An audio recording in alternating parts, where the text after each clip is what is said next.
Mae yna nifer o fanteision o astudio gradd yn cysylltiadau cyhoeddus a cyfathrebu.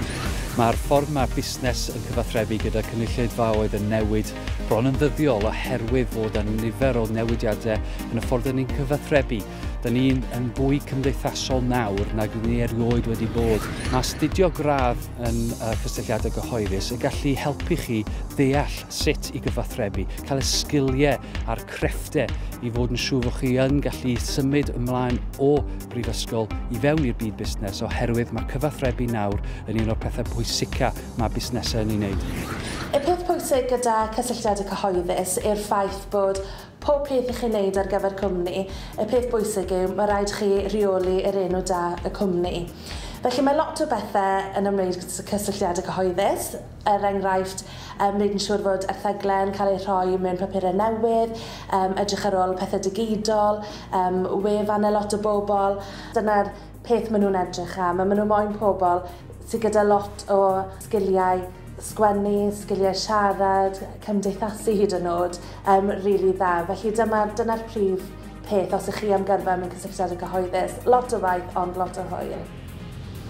I think for us as an employer, the advantages of having studied a degree in media or PR are that it gives you a great kind of theoretical grounding for the practical work that you then come on to do when you start work. It gives you good networks, gives you a good understanding of the kind of wider environment in terms of politics, journalism, and the kind of wider communications environment in which you'll then work. I think particularly for us in Wales, it's also important for us that we get people who have an understanding of Welsh politics, the environment that we operate in Wales.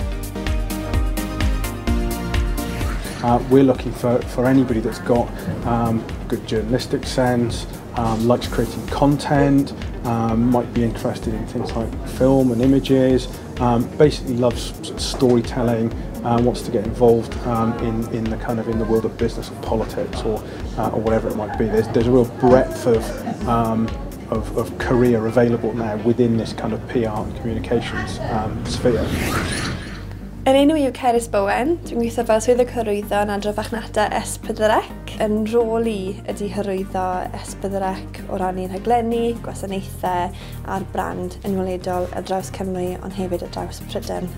O'm mhrofiad i o weithio yn y diwydiant cyfryngau chyfathrebu hyd yn hyn, fi'n meddwl mae cyfle i wneud gradd yn cysylltiadau cyhoeddus a chyfryngau yn gyfle gwych. Byddwn ni wedi dwlu ar y cyfle i wneud hynny. Fi'n credu byddwn ni rhyw 10 cam ymlaen erbyn hyn tas ni wedi wneud hynny. Chi'n dysgu lot o sgiliau tra'r swydd, ond os ych chi'n gallu wneud hynny cyn dod i'r swydd, yna chi lot fwy gwerthfawr i'r cwmni yn bendant. Enwedig os chi'n gallu wneud yn Gymraeg hefyd, achos yn amlwg dyna beth yn swyddi o ddydd i ddydd, a mae yna gymaint o fidiadau a gwmnioedd erbyn hyn a pholisi dwyieithog. So mae'n amlwg yn arbennig ofnadw, a fi'n falch iawn yn gallu wneud yn famiaeth i hefyd. Y cyngor yn syml i ddarpar myrfyrwyr ac yn wedi i'r rheini falle sydd ddim yn gwybod lot am y sector cyfryngau a cysylltiadau cyhoeddus i'w gymryd pob cyfle sydd yn dod. Mae'r sector yn newid bron yn ddyddiol. Mae ffordd a'r mordd a'r dillad yn ni yn cyfathrebu yn newid ac felly mae yna gyfleoedd mawr.